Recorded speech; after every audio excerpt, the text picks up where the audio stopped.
Do you know what Beijing looked like in 1949? In 1949, the Soviet Union dispatched 17 outstanding photographers led by two directors to China to film an extremely precious documentary. They used a photographic equipment and color film captured from Germany to record the authentic scenes of Beijing in 1949. Let us follow the lens of the Soviet photographers and step into Beijing of 1949. The first thing that captures the eye is an aerial shot. At the time, there were no drones, so to achieve the aerial effect, they had to carry the equipment and fly low in airplanes for filming. From the sky, Beijing's Asian architecture comes to full view. There were no towering skyscrapers back then, nor bustling streets filled with traffic. Only the imprints left by time and the simple, unadorned Chinese people. Entering the Beijing city, the grand and majestic Forbidden City remains solemn as ever. Having endured over 600 years of vicissitude, it still radiates its formal glory at the time. Within this vast Forbidden City, 24 emperors once lived and prospered, designating it as a royal forbidden ground inaccessible to ordinary people. But now it is no longer the emperor's private domain. Under the gate, vehicles pass in ordinary manner, and the streets are clean and tidy, while shops on the main street are adorned with the 5-star red flag symbolizing hope, presenting a scene of prosperity everywhere. The People's Republic China will be born here. Nobody knows what holds ahead for the new republic. This is Beijing's moat at the time, with the anglers lining on both sides. Since the late Qing dynasty, Beijing had been in turmoil. After enduring the invasion by the Eight-Nation Alliance, the struggles among the warlords during the Republic era, and the aggressive Japanese occupation, it was only in 1949, with the arrival of the Communist Party, that people living in Beijing could finally enjoy this hot-won peace. At 10 a.m., the Soviet photographers rode in cars around Beijing. Although the roads were not spacious back then, every few hundred meters there were People's Liberation Army soldiers directing traffic. No matter how many pedestrians and vehicles were on the roads, under the commands of these PLA soldiers, everything appeared well organized. At that time, human-powered tricycles, bicycles, and horse-drawn carriages were the most common modes of transportation.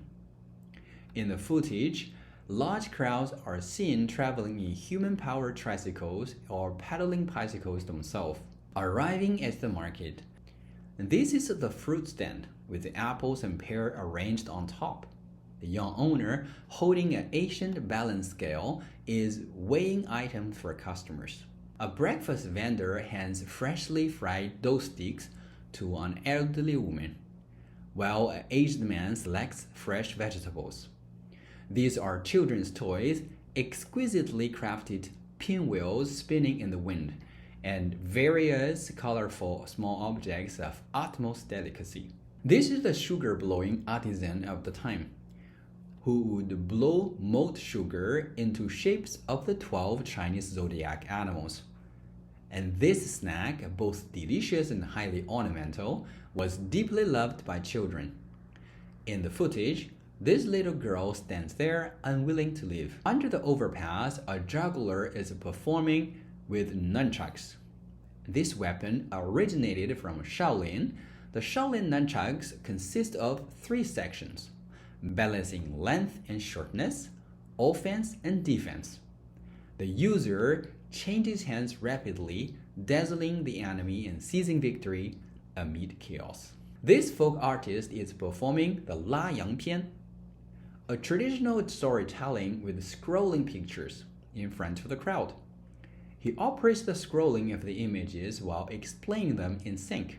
This art form, dating back to the Song Dynasty, in an era with a few entertainment options, was surely a topic of conversation after meals for ordinary people who caught such performances in the streets and alleys. Crossing the market, the Soviet photographers captured the ancient Beijing city walls at Yongding Gate.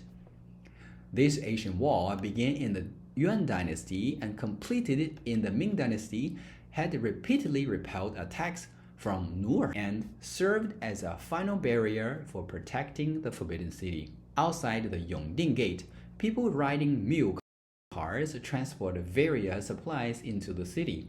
Dressed in thick cotton padded jackets, these peasants pushing grain with the wheelbarrows changed out of their ragged clothes before entering the city, donning better attire instead.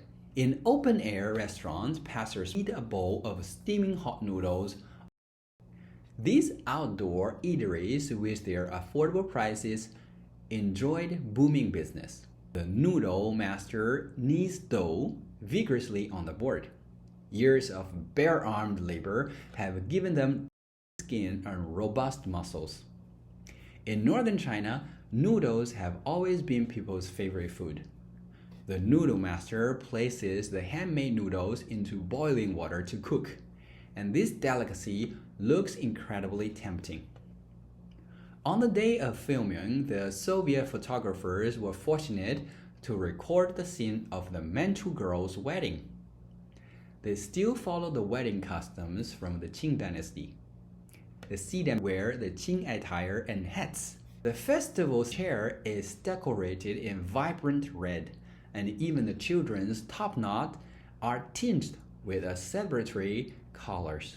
As the setting sun shines, the Soviet photographers arrived at Beijing's Temple of Heaven. The sacred structure, built in 18th year of Yongle reign of the Ming dynasty, was where emperors of the Ming and Qing dynasties worshipped heaven and prayed for bountiful harvests.